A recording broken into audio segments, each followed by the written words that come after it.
Shalom,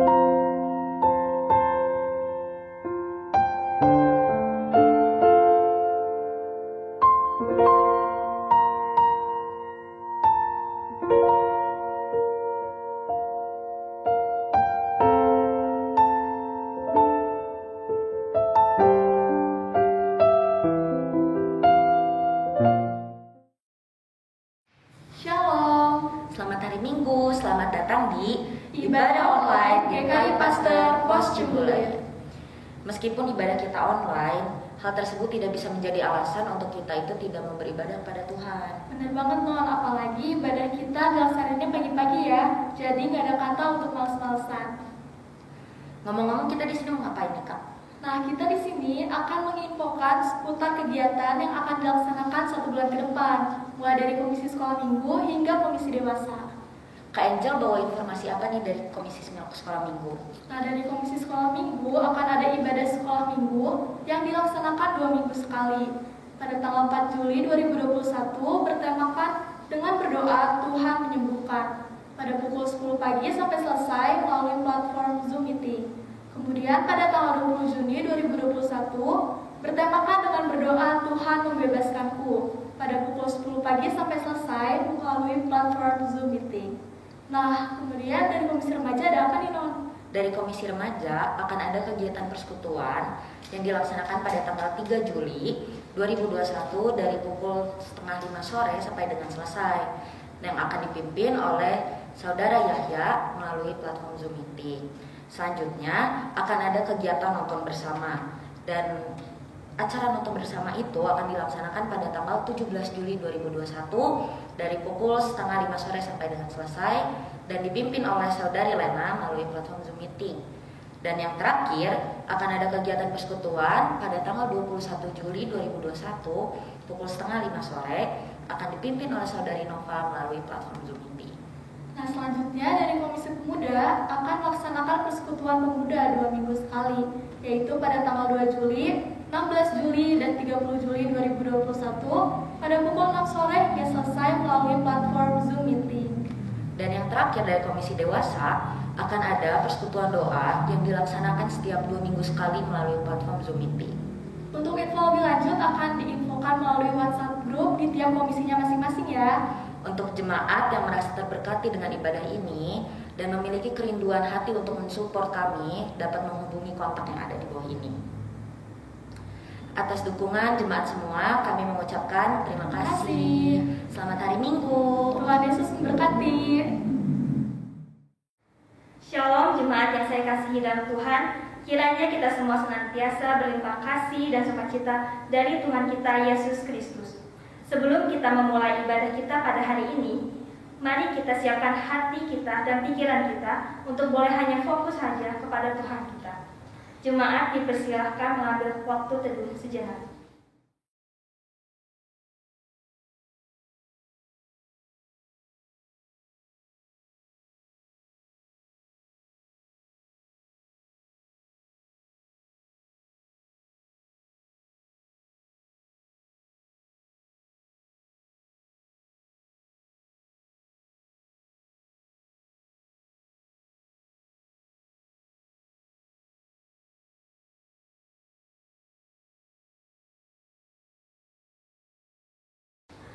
Mari jemaat saya undang untuk bangkit berdiri dan kita menyanyikan lagu Hatiku Percaya.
Pertolongan kita adalah dalam nama Tuhan yang menjadikan langit dan bumi.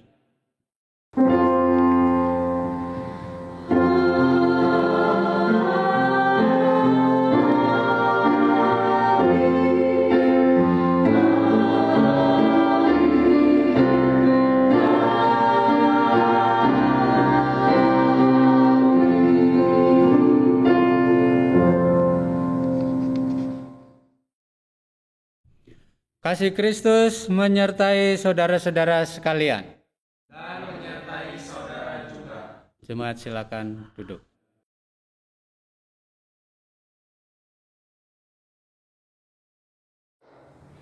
Jemaat yang saya kasihi dalam Tuhan Yesus Kristus, kita pasti pernah mengalami masa-masa tersulit dalam hidup kita. Pernahkah kita merasa tidak sanggup menghadapi masa-masa sulit tersebut? Rasa ingin menyerah mungkin saja sempat muncul dalam benak kita. Namun, Tuhan kita adalah Tuhan yang penuh dengan penyertaan. Sebagai umat-Nya, kita tidak boleh mudah menyerah, walaupun tidak mudah. Mari jemaat, kita mengaku dosa kita dalam doa secara pribadi.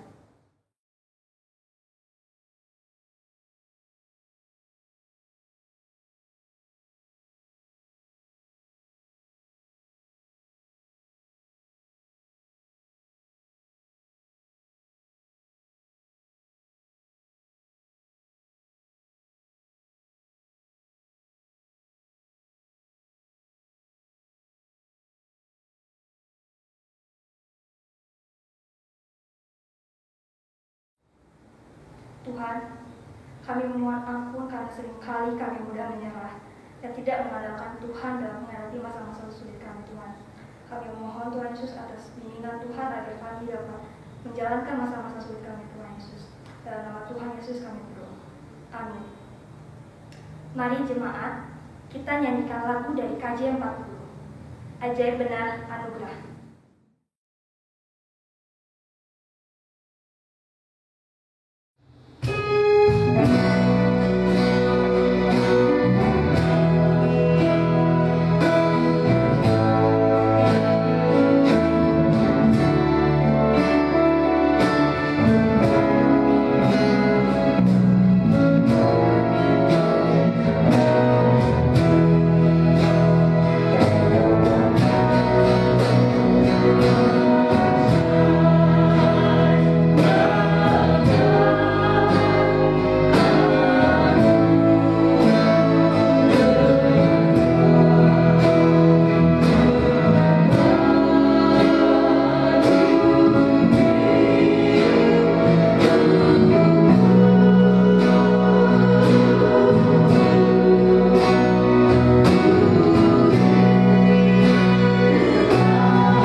Berita anugerah hari ini diambil dari Kisah Para Rasul 13 ayat 38 sampai 39. Kisah Para Rasul 13 ayat 38 sampai 39. Jadi ketahuilah, hai saudara-saudara, oleh karena Dialah maka diberitakan kepadamu kamu pengampunan dosa, dan di dalam Dialah Setiap orang yang percaya memperoleh pembebasan dari segala dosa yang kita tidak dapat kamu peroleh dari hukum Musa.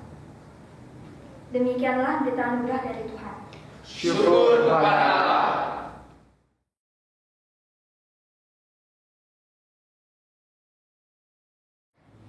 Mari kita memberikan salam damai bagi orang-orang di sekeliling kita.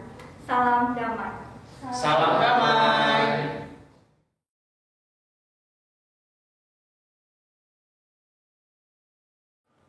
Mari jemaat, sambil kita mempersiapkan hati kita untuk menyambut firman Tuhan, kita menyanyikan lagu Walau Ku Tak Dapat Melihat.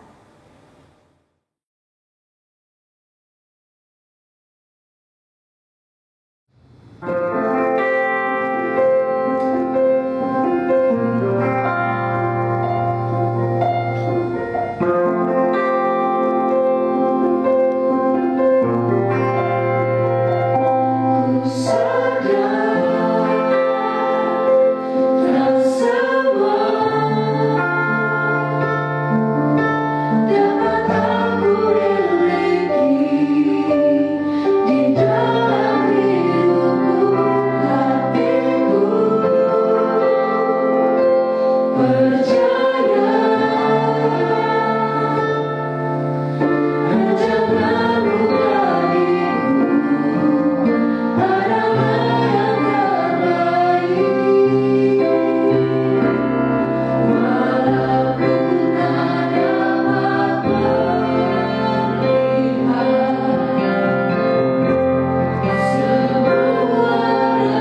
Baik Bapak Ibu dan saudara-saudara, sebelum kita membaca dan merenungkan firman Tuhan, mari kita tundukkan kepala, kita berdoa.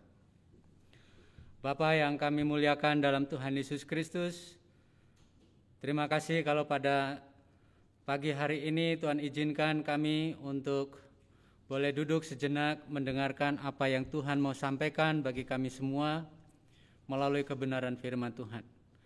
Kami akan membaca, kami akan merenungkan, kami akan memperhatikan.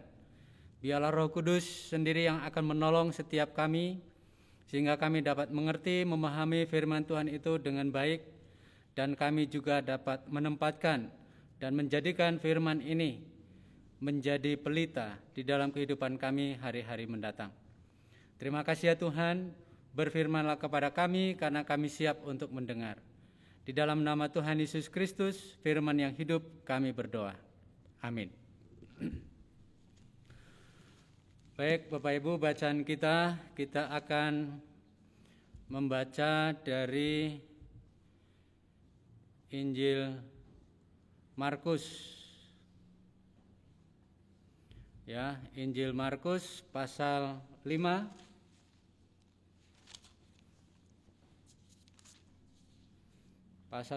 ayat yang ke-21 sampai ayat yang ke-43. Demikian bunyi firman Tuhan. Sesudah Yesus menyeberang lagi dengan perahu, orang banyak berbondong-bondong datang lalu mengerumuni dia, sedang ia berada di tepi danau. Datanglah seorang kepala rumah ibadat yang bernama Yairus. Ketika ia melihat Yesus, tersungkurlah ia di depan kakinya dan memohon dengan sangat kepadanya, "Anakku perempuan sedang sakit, hampir mati. Datanglah kiranya dan letakkanlah tanganmu atasnya, supaya ia selamat dan tetap hidup." Lalu pergilah Yesus dengan orang itu. Orang banyak berbondong-bondong mengikuti dia dan berdesak-desakan di dekatnya. Adalah di situ seorang perempuan yang sudah 12 tahun lamanya menderita pendarahan. Ia telah berulang-ulang diobati oleh berbagai tabib, sehingga telah dihabiskannya semua yang ada padanya. Namun sama sekali tidak ada faedahnya, malah sebaliknya keadaannya makin memburuk. Dia sudah mendengar berita-berita tentang Yesus. Maka di tengah-tengah orang banyak itu ia mendekati Yesus dari belakang dan menjamah jubahnya. Sebab katanya, "Asal ku jamah saja jubahnya, aku akan sembuh." Seketika itu juga berhentilah pendarahannya dan ia merasa bahwa badannya sudah sembuh dari penyakitnya. Pada ketika itu juga Yesus mengetahui bahwa ada tenaga yang keluar dari dirinya.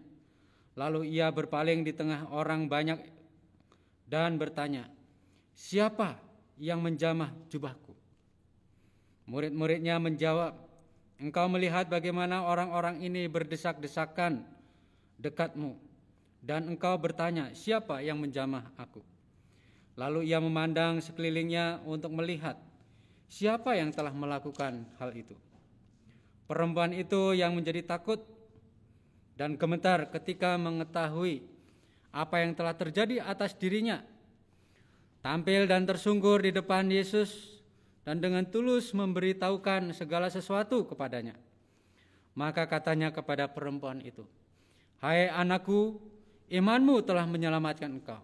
Pergilah dengan selamat dan sembuhlah dari penyakitmu." Ketika Yesus masih berbicara, datanglah orang dari keluarga kepala rumah ibadat itu dan berkata, "Anakmu sudah mati. Apa perlunya lagi engkau menyusah-nyusahkan guru?"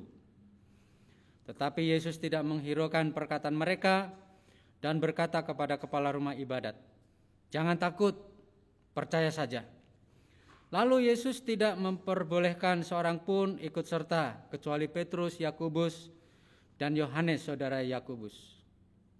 Mereka tiba di rumah kepala rumah ibadat dan di sana dilihatnya orang-orang ribut, menangis dan meratap dengan suara nyaring.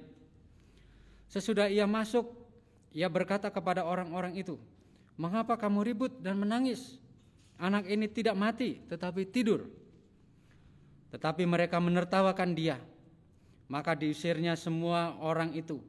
Lalu dibawanya ayah dan ibu anak itu. Dan mereka yang bersama-sama dengan dia masuk ke kamar anak itu.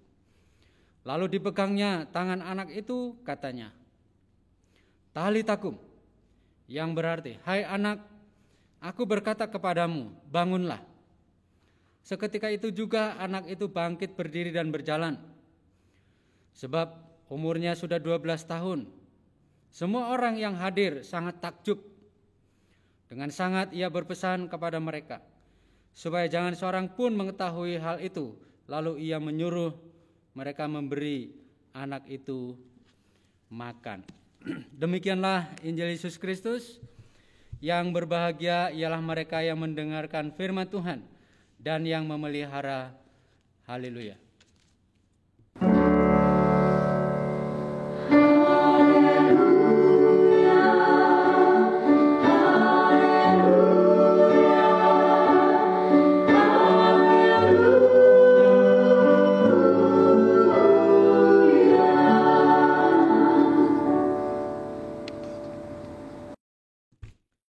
Baik Bapak Ibu dan saudara-saudara, tema kita pada pagi hari ini adalah jangan menyerah meski tak mudah. Ya. Jangan menyerah meskipun tidak mudah. Saya ingat dengan lagu Demasif itu ya, jangan menyerah, jangan menyerah. Hidup ini adalah anugerah gitu ya, dari Tuhan maksudnya. Baik, teks ini sebenarnya bercerita tentang dua kasus ya. Dua kasus ini atau bisa dikatakan dua tokoh yang mengalami kuasa dan pertolongan dari Tuhan. Yang pertama adalah Yairus. Yang kedua adalah seorang perempuan yang mengalami sakit penyakit selama 12 tahun ya. Mari kita lihat tokoh yang pertama. Tokoh yang pertama adalah Yairus. Siapa Yairus itu? Dalam teks diceritakan Yairus itu adalah seorang kepala rumah ibadat. Berarti dia adalah orang yang penting. Tokoh masyarakat pada waktu itu. Yairus punya anak perempuan umurnya 12 tahun. Dan ternyata anak yang dia kasihi itu mengalami sakit penyakit. Bahkan teks di situ menceritakan sakit penyakit itu akan membawa kematian kalau tidak cepat ditolong. Bahkan di situ Yairus katakan dia sangat menderita dan hampir mati. Kira-kira begitu. Nah, ketika anaknya mengalami sakit penyakit itu, apa yang dilakukan oleh Yairus? Yairus mencari Yesus, ini yang penting. Ya, ketika anaknya dalam keadaan sakit dan nyaris mau mati, yang dilakukan oleh Yairus yang pertama adalah mencari Yesus. Kenapa dia mencari Yesus? Tentu Yairus pernah mendengar, barangkali juga sering mendengar tentang Yesus. Yesus sudah terkenal sebagai seorang yang hebat, yang dapat melakukan banyak mujizat dan seterusnya. Dan yang menarik di sini adalah Yairus mencari Yesus. Nah, ketika mendapati Yesus, apa yang dilakukan oleh Yairus? Dia tersungkur di depan kaki Yesus. Dia tersungkur, ini tanda kerendahan hati yang begitu luar biasa. Ya, tersungkur di kaki Yesus, dia memohon dengan sangat. Ya, dia sudah merendahkan diri di hadapan Tuhan. Dia memohon dengan sangat supaya Yesus lakukan sesuatu kepada anaknya yang hampir mati. Nah, ini menjelaskan bahwa Yairus adalah pribadi yang sungguh-sungguh, ya, sungguh-sungguh membutuhkan pertolongan Yesus, sungguh-sungguh memohon supaya Yesus melakukan sesuatu kepada anaknya, ya, mencari Yesus. Dia tersungkur, dia memohon dengan sangat. Ini menjelaskan tentang kesungguhan hati seorang Yairus. Ini yang menarik dari seorang Yairus, ya. Ketika ada masalah, ketika ada problem, anaknya dalam keadaan sakit, apa yang dia lakukan? Dia mencari Yesus. Lalu dia tersungkur, dia memohon dengan sangat, dan dia sungguh-sungguh memohon kepada Tuhan. Itu tokoh yang pertama. Tokoh yang kedua adalah seorang wanita yang menderita sakit penyakit selama 12 tahun. Penyakit pendarahan, barangkali kalau zaman sekarang, barangkali itu adalah mungkin kanker rahim. Ya, barangkali. Nah, apa yang dilakukan oleh seorang wanita ini? Dan seorang wanita ini dijelaskan oleh teks kita pada saat ini adalah dia sudah berusaha berobat kemana-mana. Ya, tetapi tidak ada hasilnya. Malah keadaannya semakin memburuk, semakin memburuk, semakin memburuk. Nah, ternyata seorang wanita ini juga sudah kehabisan harta bendanya. Sehingga sudah tidak memiliki apa-apa untuk melanjutkan pengobatan. Sudah berobat kemana-mana, tidak ada hasilnya, bahkan keadaannya semakin memburuk. Kemudian harta bendanya sudah habis, tidak ada lagi. Sehingga tidak ada lagi sesuatu yang bisa dilakukan lagi. Tetapi yang menarik di sini adalah seorang wanita ini sering mendengar tentang Yesus. Nah, dia mendengar bahwa Yesus akan melewati daerah di mana dia berasal. Dan dia tunggu Yesus itu. Dia sudah mendengar siapa Yesus. Lalu dia mengambil komitmen kalau nanti Yesus lewat saya akan datang kepada Yesus. Bahkan di situ dikatakan, asalku jamah saja jubahnya aku pasti sembuh. Jadi ada suatu keyakinan, ada suatu harapan bahwa nanti Yesus waktu lewat di daerah saya akan menjamah jubahnya dan saya pasti akan sembuh. Lalu ayat selanjutnya ketika berjumpa dengan Yesus, betul dia lakukan itu. Dia kerjakan itu. Bahkan bukan hanya menjamah, tetapi dia pun tersungkur. Memohon kepada Yesus ketika Yesus itu tanya, ada sesuatu yang keluar dari diri saya, ada kuasa gitu ya, keluar. Tanya-tanya siapa? Nah, di situ seorang wanita ini tersungkur, dia memberitahukan segala sesuatunya. Nah, yang menarik dari perempuan ini juga adalah meskipun hambatannya banyak, pasti dihalang-halangi oleh orang banyak di situ. Dalam keadaan sakit dia berusaha berjuang untuk berjumpa dengan Yesus dan untuk bisa menjamah jubah Yesus. Dan semuanya itu dilakukan dan terjadi. Dan singkat cerita, anak Yairus dipulihkan, disembuhkan. Dan seorang wanita ini pun dipulihkan dan disembuhkan. Itulah kira-kira teks yang dijelaskan. Ya, dua tokoh yang begitu luar biasa. Nah, sekarang kita akan lihat pesan teks dari ini itu apa. Jadi dua orang ini bercerita, mengajarkan kepada kita bahwa mereka berjuang dengan keras. Ketika ada masalah, ada problem yang dia hadapi, dan mereka menyadari bahwa mereka tidak sanggup untuk menyelesaikan problem itu, dia berjuang keras. Khususnya yang Yairus dan juga seorang wanita ini mencari Yesus. Meskipun banyak hambatannya, dia terus berjuang. Sampai akhirnya dia dapat apa yang dia inginkan. Dia tidak mengenal putus asa. Meskipun dalam keadaan sakit, ya, bahkan di situ sakitnya semakin parah. Tapi wanita ini terus berjuang untuk bisa berjumpa dengan Yesus, bahkan menjamah jubah Yesus. Ya, tidak mengenal putus asa. Yang ketiga, teks ini juga bercerita tentang kesungguhan untuk mencapai sesuatu. Yairus dengan sungguh-sungguh mengharapkan sungguh-sungguh kepada Yesus melakukan sesuatu kepada anaknya. Seorang wanita ini juga berjuang dengan sungguh-sungguh untuk bisa dia sembuh dan seterusnya. Dan mereka dapatkan semuanya itu.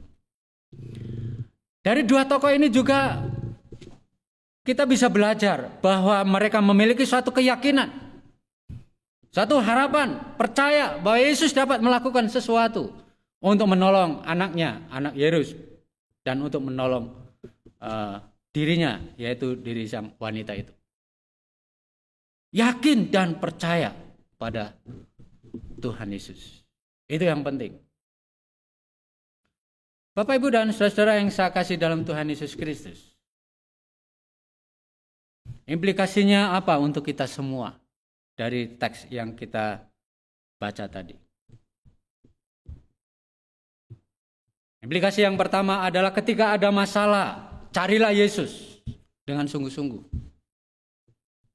Dan itu yang dilakukan oleh Yairus maupun oleh seorang wanita ini. Ketika ada problem, ketika ada masalah, carilah Yesus dengan sungguh-sungguh.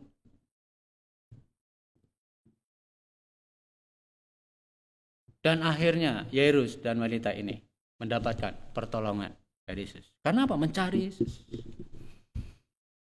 Nah, yang kedua adalah berjuanglah dengan sungguh-sungguh.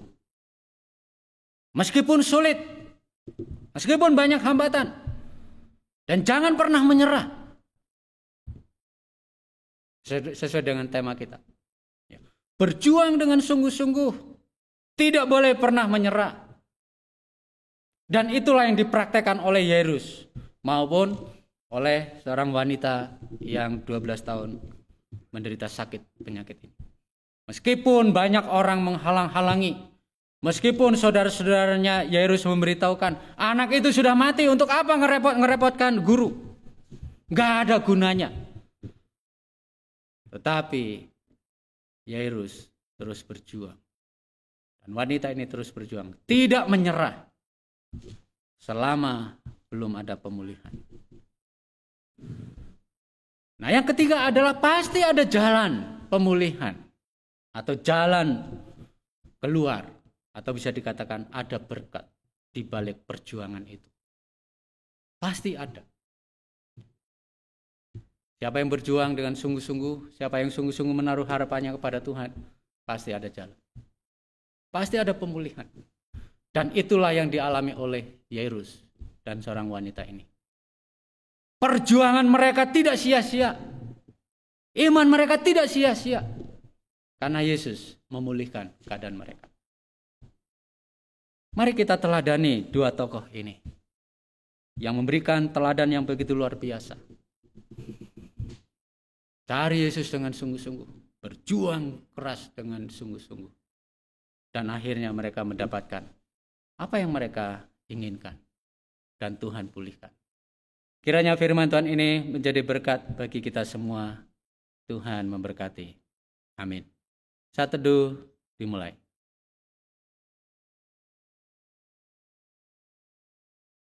Amin.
Kau panggil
Jemaat kami undang untuk bangkit berdiri.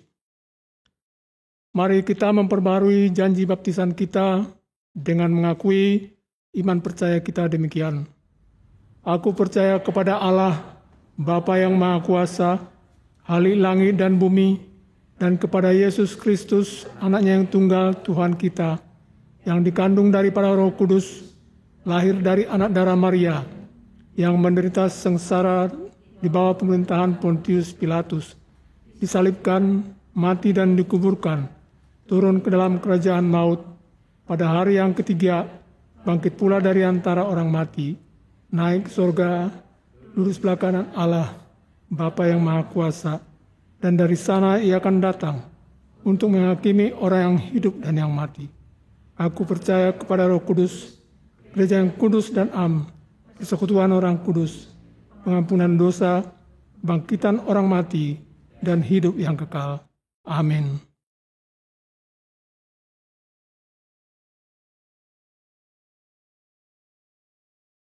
Baik Bapak Ibu dan saudara-saudara yang saksi dalam Tuhan, mari kita tundukkan kepala untuk kita menaikkan doa syafaat kita berdoa.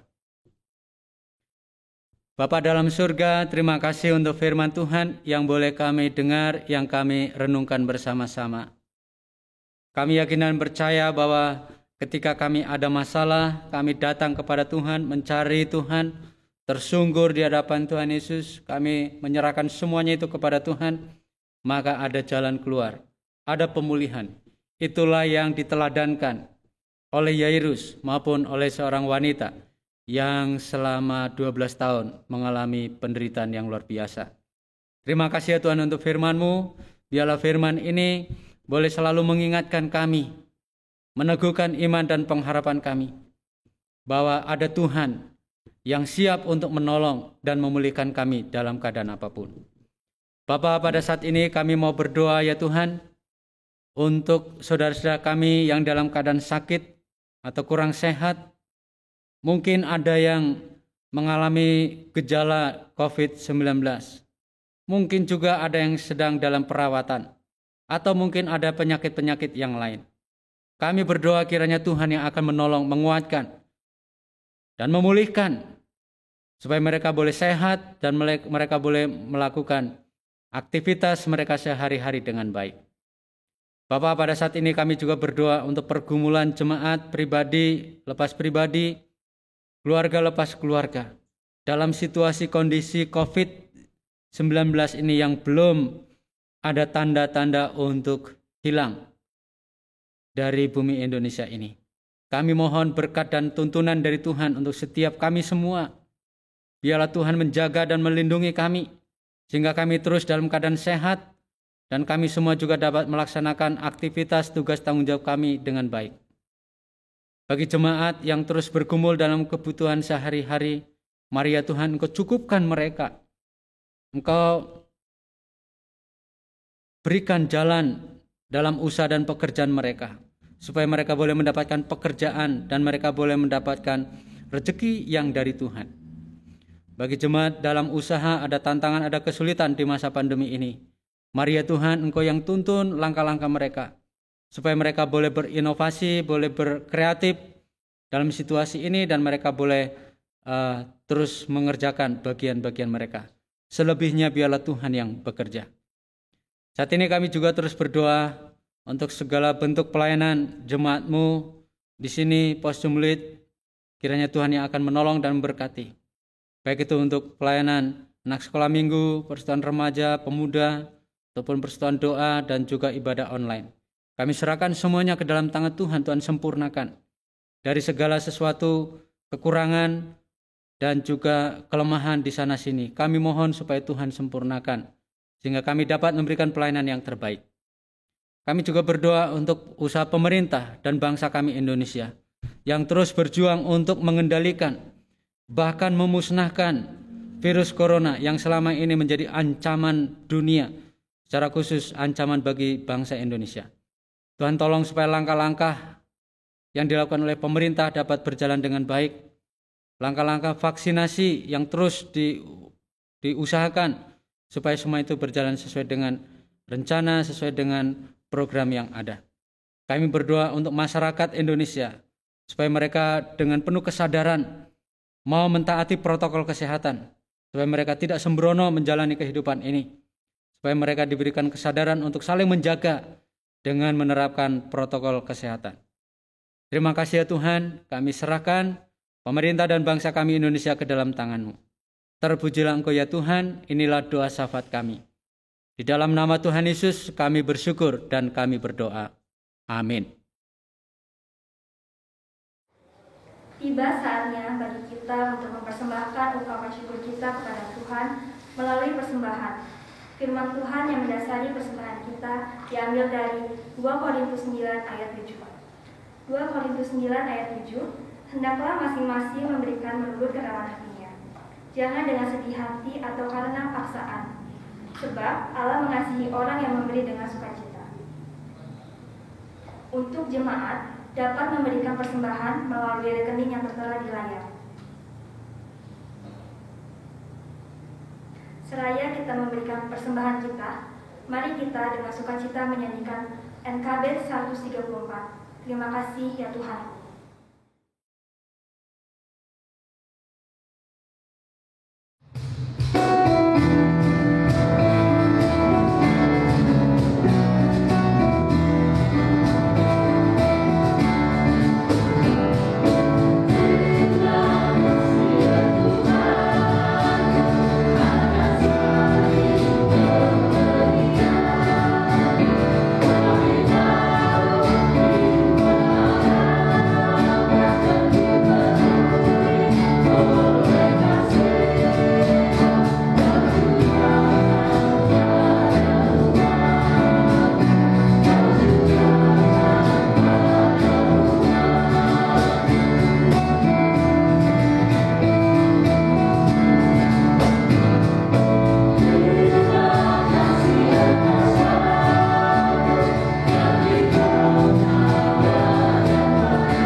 Mari kita membawa persembahan kita dalam doa.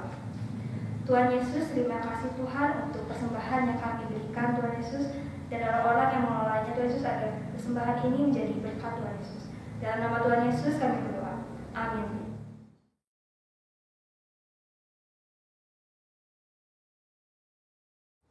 Jemaat yang saya kasihi dalam Tuhan Yesus Kristus, kita sedang berada di masa-masa tersulit dalam kehidupan kita.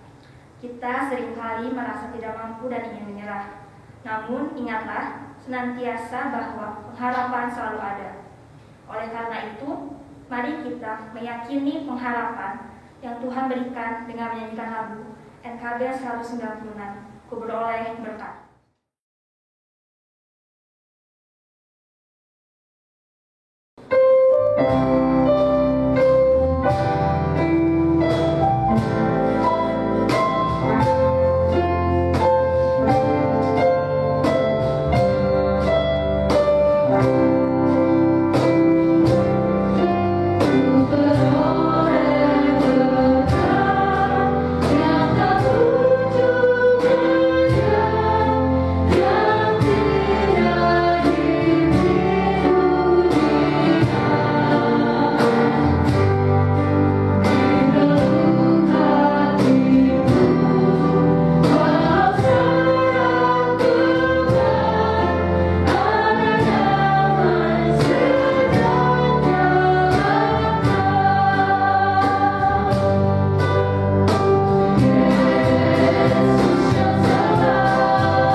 Bapak, Ibu, dan saudara-saudara jemaat yang dikasihi Tuhan Yesus Kristus, arahkanlah hatimu kepada Tuhan.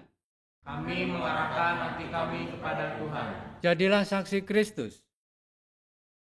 Terpujilah Tuhan. Kini dan selamanya. Terimalah berkat dari Tuhan. Kiranya kasih karunia dari Allah Bapa, sumber dari segala berkat, kasih dari Yesus Kristus, pertolongan dan bimbingan dari Allah Roh Kudus, menyertai kita sekalian, dari saat ini sampai selama-lamanya. Amin.